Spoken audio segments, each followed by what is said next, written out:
Hello, people. This is another dose of Drew for you tonight. Again, another Friday Night Knives taking up space in the recordings.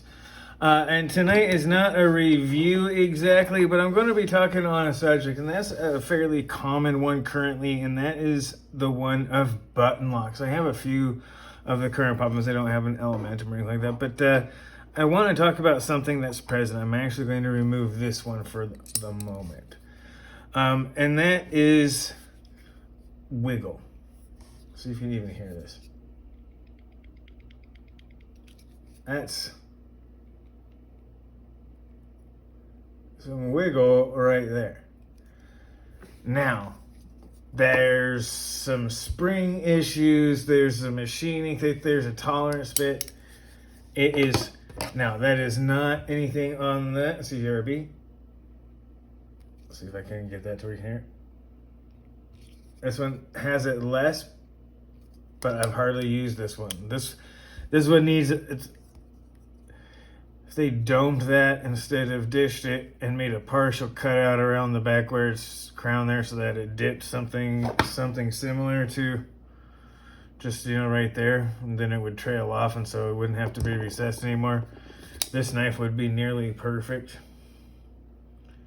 The lack of a bit of a safety precaution on it just really hampers this knife from being something I carry a lot, because I've actually used it in this hand grip and I have broken the lock accidentally a couple times.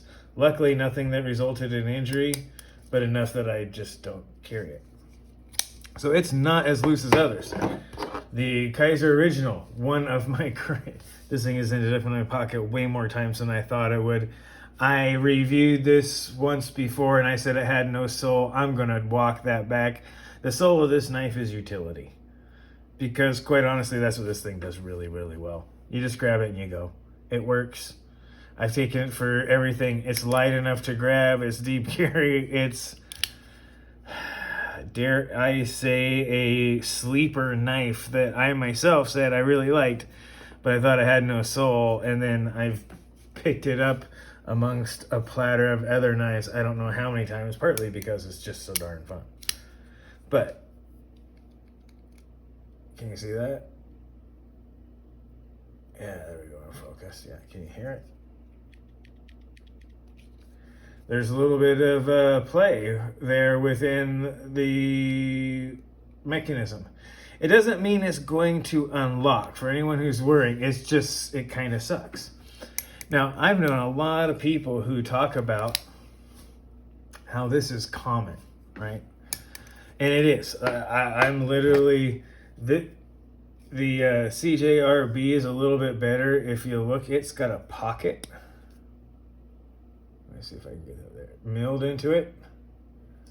So I want to talk about this a little bit so that when it comes up, it's pretty sturdy for a plunge lock.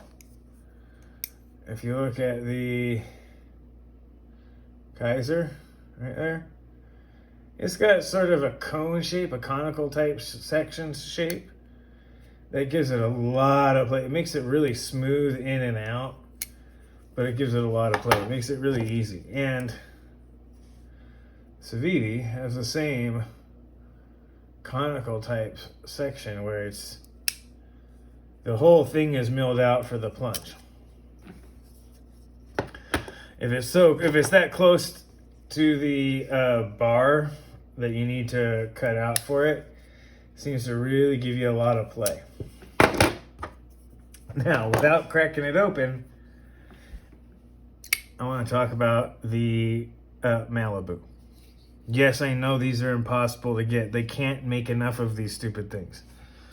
And even if they could, I don't think they would, simply because they can make more money this way. I would say I don't know about that. If you have any questions about whether or not you can scale and make a ton of money, you might want to talk to those guys over at Spyderco.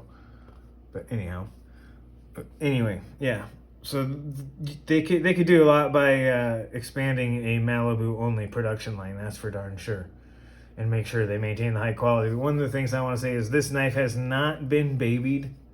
I used this knife a lot, not as much as I have the Kaiser recently, just because it's fun.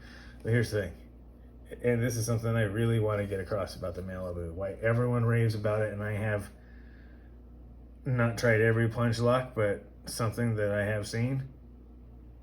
That sucker is still ridiculously rock solid.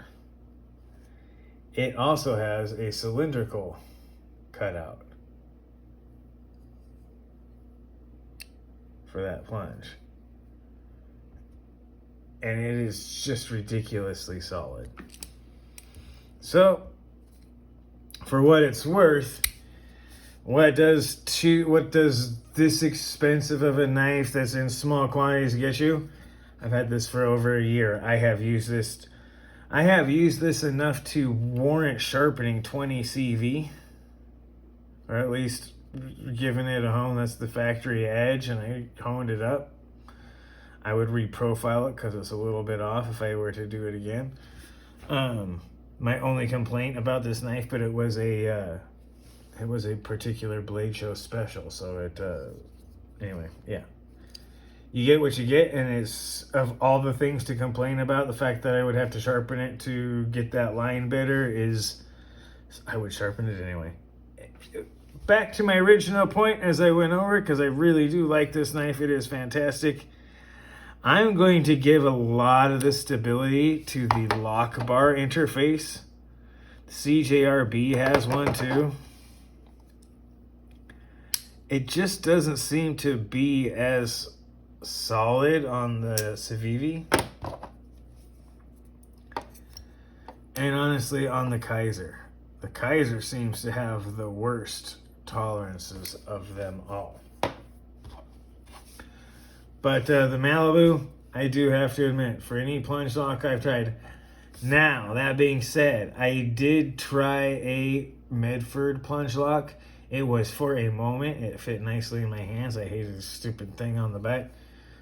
And the action was nice. It felt very similar. I cannot talk about how long that would last because all of these other knives felt really tight at first. Whether or not that is the spring constant, the machining type, or some measure of all three, it really is less of a matter of the Chinese ones here.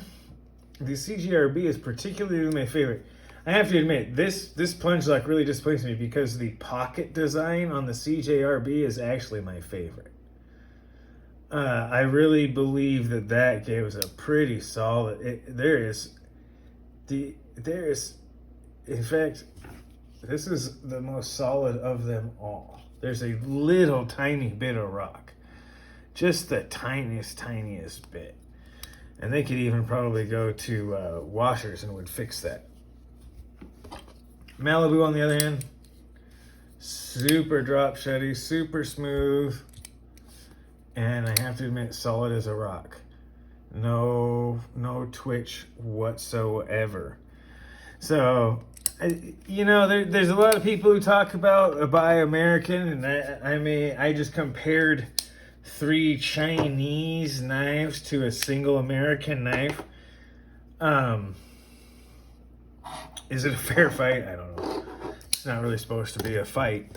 I wanted to discuss the differences in machining parts, but when it comes to certain things, here's what I say. There's a lot of people who have opinions about whether or not you should buy Chinese, buy American. I'm all for supporting the home team. Here's what I don't.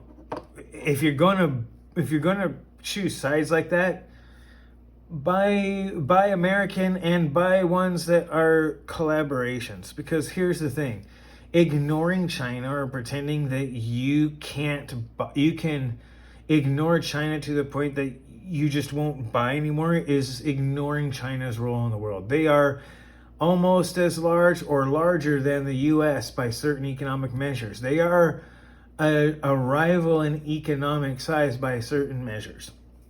Lower in some, greater in others. There's debate. It's easy enough to know there's only 2 economic superpowers that are single countries. That's the China and the United States. So that's an easy enough calculus. If you want to have a voice in China, give your money to the Chinese companies that are doing good things. It's the whole there's only good guys, bad, there's only bad Chinese and only good Americans is never going to work. Number one, there's Chinese Americans. Americans aren't like that. That is not how America works. You want to talk about certain other things, start talking about the Mojave, that is the Mojave Outdoors special, right? So here is a retailer partnering with the manufacturer to get something done. That is everybody winning. Here, same with CJRB, oh my God. White Mountain Knives. Sorry, Smoky Mountain Knife Works is a whole different place, and I'm going to give them a shout out just because I have the red tumbler too. But yes, White Mountain Knives exclusive with a Chinese manufacturer. Getting, you know why? They do it well and they do it cheap. Say what you want to say about their form of, if you want to call it communism, I would, okay. There's authoritarianism, I will give you. Marxism, sure. No, I just, that's a whole different discussion. Let's talk about it as more of a country instead of an ideology. Because if you say it's just communism versus capitalism, you don't understand those two things. And it's not, because those two things in their ideologies are at opposite ends of a spectrum on how to deal with goods and services. So let's not talk about that. Let's talk about the fact that there's 1.6 billion, if not 1.7 billion people in China in an area the size of the eastern seaboard of the United States, approximately. They're growing. They need to do something. There's a whole, you're not going to ignore them and make them disappear. It's like, well, if we just ignore them and buy American, we'll go. The rest of the world won't. They're competitive. Unless we can compete, you're going to just be only serving a few American customers. And honestly, the companies are going to go while they sell. They will do exactly what these retailers do, and they'll just get OEM Chinese manufacturers, sell you cheap stuff, make a ton of money, ship it overseas, and leave you high and dry because you were dumb enough to believe it. So let's stop talking about that. If you want to have an opinion, let's go right ahead. I'm sure I'm going to run it up in the comments right there. Here's another one that I will talk about. Here's another Chinese right here. What's wrong with this? Nothing. This is an American designer with a Chinese manufacturer doing a fantastic job. This is one of my favorite knives, right along up there with the Malibu. Even with the loose, I love this stupid little original. I hope they make more of them. I hope they find a way to move the pivot back maybe a little bit next to where those screws are and get it just a little bit more back here where your thumb won't ever be, hardly. Well, I guess it could be way back here, but it's kind of small. You can move that button back, give it a little bit of length, and you'd have plenty out. You still have plenty of room out here. So yeah, you could beef up that pivot real easy. Give it more service. Or go to washers, quite honestly. Go to polished washers. If they still make them in China for knives. We'll see. But yeah, there's a lot of cool stuff here. But I think I have tried to buy Tucson knives. I personally won't buy another one. I have tried 5 of them. Every single one is disappointing. 3 of them were the same model. No, 2 of them were the same model. Both of them were disappointing. I even sent one to Pete over at Cedric and Ada's. He confirmed that the S90V was either just not S90V or was the crappiest heat treat he'd ever seen. How it got out and into the market, I don't know. It never should have left the factory if it came out like that, but I had another one that was exactly the same, that performed the same way under my own tests. And another one that chipped on a freaking staple. So I won't buy a Tucson knife. I'm disappointed. I don't think they're doing good things in the marketplace. They sell direct. they're the perfect example of someone who's trying to drown out the critics with volume. They sell cheap. They sell direct, so they don't have to deal with returns or anything like that, or a real customer complaints, except for somewhere on, like, I don't know, eBay or something, or the secondary dealers. And I know that there's like, hey, you know, love them knives and all those guys, they put it out there. I have seen that in one spreadsheet only, in that one test on someone that they knew was doing it. And I can't guarantee that those weren't controlled examples. Now, that I could be wrong on that. That's my knowledge right there. That's as much as I can say about that, because every other test I've seen in all of my own experience, my own tests, completely contradicts what they claim to be is testing of it being the steel at the hardness. Everything else I've ever seen has done that, and I quite honestly, I just don't believe that that's not a control. Those aren't controlled samples or controlled examples. So that'd be what it is. That's my 2 bits on it. There's other ones I won't buy knives that I saw that I see that are obvious. I don't know every knife design, but ones that I see that are obvious ripoffs, I won't buy it. I won't even mention their names. I will mention Tucson because I know that they do have unique designers and creative people. And I hate to, I don't want to bash the designers, because that's not it. They just pump out a ton of designs. And from my experience, extraordinarily questionable quality, to the point of where I don't want to have to worry about whether or not I have to return it. It's like, I don't want to get to where it's like Amazon or Newegg or anything like that, where I'm going to a crapshoot. It's like, am I getting it refurbished? Did they repackage a return and send it back to me to lower costs? I don't want to have to worry about that kind of thing. That being said, so if you have feelings about it being American, of course, buy American. If you can find an American company that makes what you want and it makes it for a price that you can afford, there's going to be if you're buying American, you'll often make certain, I don't want to say compromises, but there's certain things.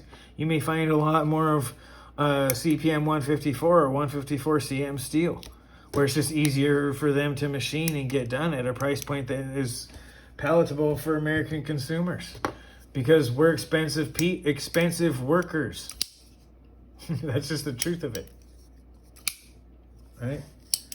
So that's it. A little rant on button locks, as well as a little touch on some geopolitics, among other things. What I do want to get across is these are my 2 favorites for the solidness of the pivot and the button lock. Quite honestly, if this CJRB had even just like I said,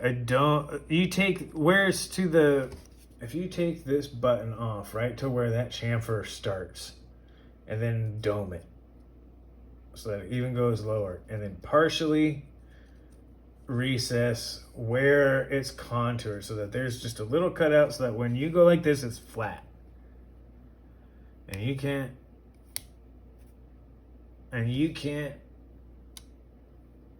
unlock or lock it with your knuckle by grabbing the knife too hard. This knife would be wicked scary, because that design is really cool. It is the most solid. There's a tiny bit of play, a little bit more than the Malibu. But here's the thing I'll say. For what's approximately anywhere from 1/4 to 1/6 the price of a Malibu in the production realm, around, what is it? Are these things up to 240, 250 now? This is about 60. So yeah, 4 to 5 times, for 1/4 to 1/5 maybe. The price around 60, 70 bucks. Something like that. This is 3 to 4 times the price of this. This is really close in quality as far as the lock. It hasn't been used as much as the Malibu and been able to stay. But I do want to give it that kudos. But I also want to make sure you understand there's people in China that are trying to do good. And some of them make knives. What are they going to do if you don't support them? If they're out there making contracts with American designers and American retailers and other people and helping them achieve their dreams while they're able to stay in business and have a voice in Chinese politics, within the industry, within the government, and they're able to have a voice and be a voice for the knife community while sharing the wealth of being able to manufacture great designs by great designers at a price that you wouldn't always be able to get if you were to get a custom. Why wouldn't you support that? If you have any other questions about how I feel about some of this, I'm going to bring a few out that are going to be pretty easy to understand. One. Yep. Notice how that doesn't say China.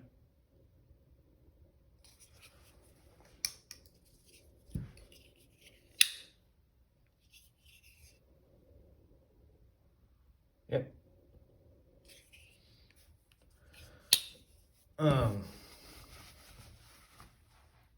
If you're wondering about that one. So yeah, why not? Why wouldn't you support that? Why wouldn't you support all of the capabilities? Right now,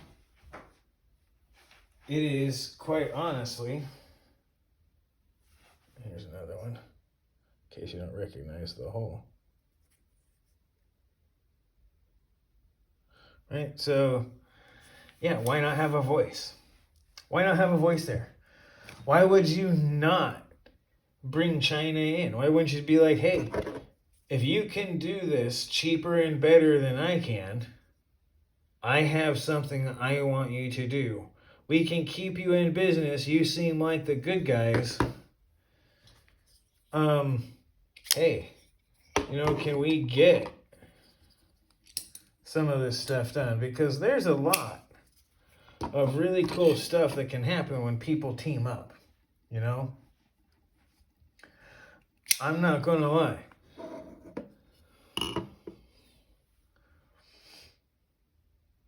You can get a lot done. There's tons and tons and tons of collaboration opportunities that aren't about government. So let's not always forget that sometimes they don't have a lot of choice if they want to stay in business in the country or they want to be run by the same people, right? So it isn't always the manufacturer's fault. It isn't always anything like that.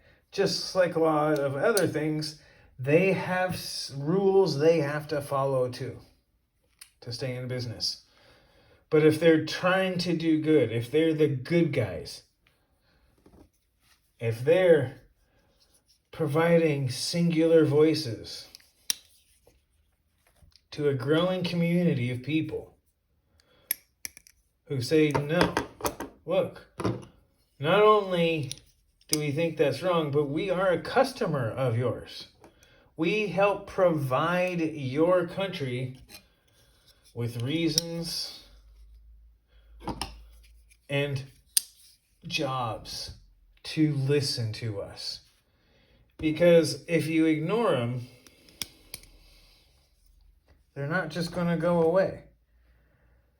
And quite honestly, that's not really the American way. There's a lot of things to be said for being an all-American kind of person. I'm not going to lie. I like American manufacturing. I've spent a lot of money trying to support American manufacturing. I can tell you right now, I'm not one who would shy away from supporting American manufacturing. And this isn't a flex on it. I am happy to spend my hard-earned money supporting American craftsmen when I can, when it makes sense. I absolutely will. There's a lot of good stuff out there. There just is.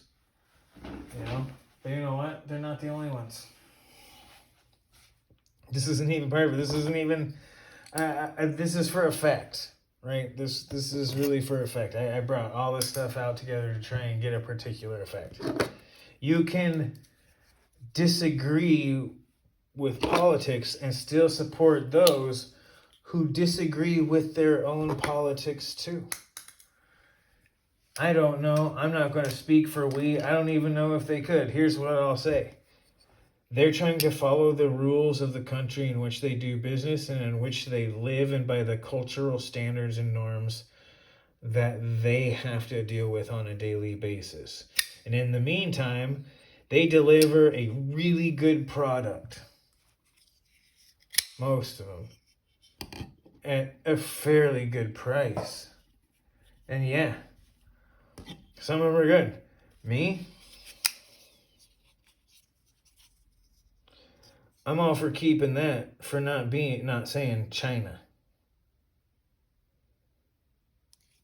I like having options. So there's things when it comes to that. Choice is something I am a huge proponent of.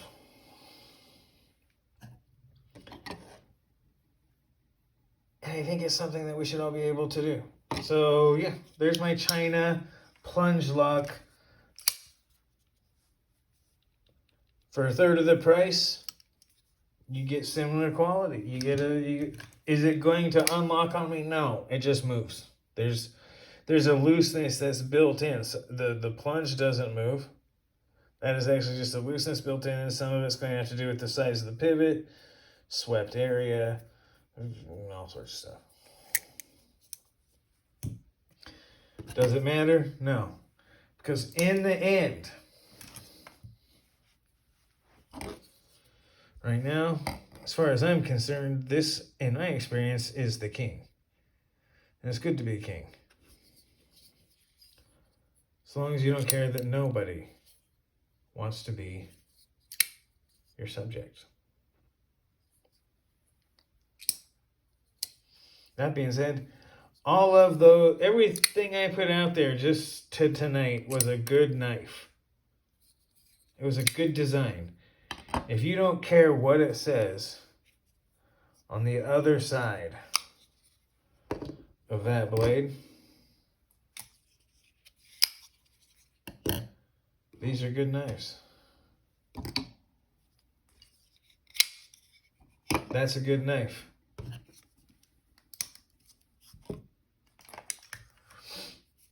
You know what? That's a good knife. You know what else? That's a good knife. You know what else? That's not even Chinese. It's Chinese steel, but it's a South African manufacturer sold in America. That's a great knife. Lots of different things to help support a community of knife users. It's not even in the discussion. A lot of Chinese components, South African manufacturer or designer or assembly, or exactly how that works. South African company, a lot of Chinese steel, I would imagine. American market and everywhere else. That's a great knife. You know what else? So is every knife that I know of that company makes.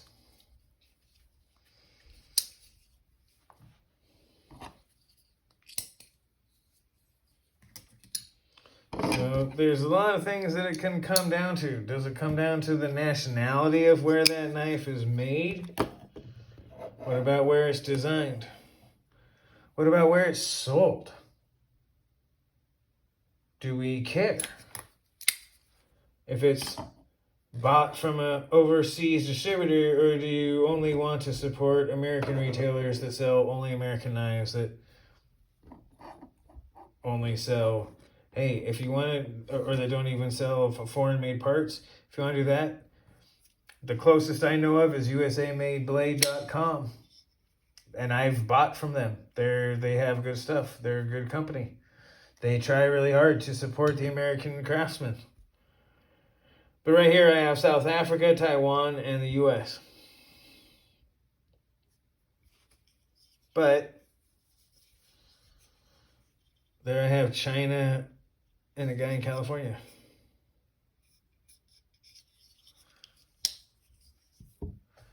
Here, China and a guy on the East Coast. Right? Don't. Oh, I have one. I have my own.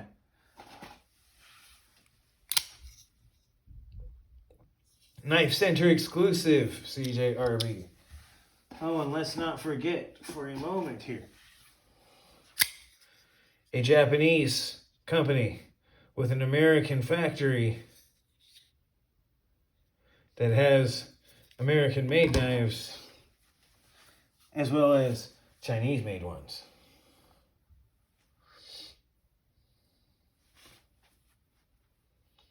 Where does the line get drawn for everyone? That's up to you, right? I draw the line at doing good business and being someone or a company that supports fair marketplace values. Doesn't want your designs taken. That wants to play fair, that wants to be a part of the community, that wants to do it not just as a matter of fairness or competition, but as a matter of pride and honor within the community. And I like to buy those knives. If there's one thing that you can say about knife people, or at least knife manufacturers, oh, you get polarized. People have their favorites. Warncliffe, reverse Tonto, drop point, trailing point. Man, there's so many designs, and they have been like that for a very long time. And that's the beauty of it, right? The fact that people get so worked up about it is over a tool is part of what's so cool. And if you have a line that's drawn somewhere else, great. By all means, use it. Follow it. Go with your gut. Go with your line you drew in the sand where you say, I won't buy that because. I have my own. Like I said, I have had bad experiences. I have wasted money on Tucson knives. You know what the best part about Tucson knives are? They're easy to sell. That's my experience with Tucson knives. So, you know what the best part about Tucson knives are? They're easy to sell because people are convinced that as long as they're sitting there buying a bunch of them, they have value, which is true. The problem is, as soon as you stop buying them, so does everyone else. When was the last time you saw anyone toting along a Cabbage Patch Kid? Yeah. You realize there was years where they ran out of those things? Yeah, didn't think so. Anyway. So yeah, as long as you keep buying it, there is. What kind of market will there be 50 years from now for our Tucson knives?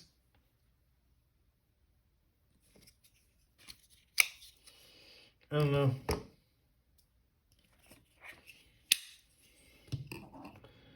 $50 years ago, there wasn't much market for some of these. But the world has become a changing place, without a doubt, you know? So there's there's a lot. Innovation is good, but there's my line in the sand off of a strangely meandering knife review rant on plunge locks. So there you go. If you want to go back to the original, we'll drop it right back in here. Bam. And bam. And then one more for the road. We'll go back to this little button lock here. Loose blades do happen. Does it matter where it came from? No. These all have at least 2/3 of their chain in America. This one has 1/3. This one's 3, 2, 1, right? So there you go. Another long rant. This one really not a review, just about knives. It's Friday Night Knives. I just rolled off on this one, you guys. There'll probably be more. You'll see a few things coming out on the channel. I'm going to try and maintain the Friday Night Knives routine as much as possible.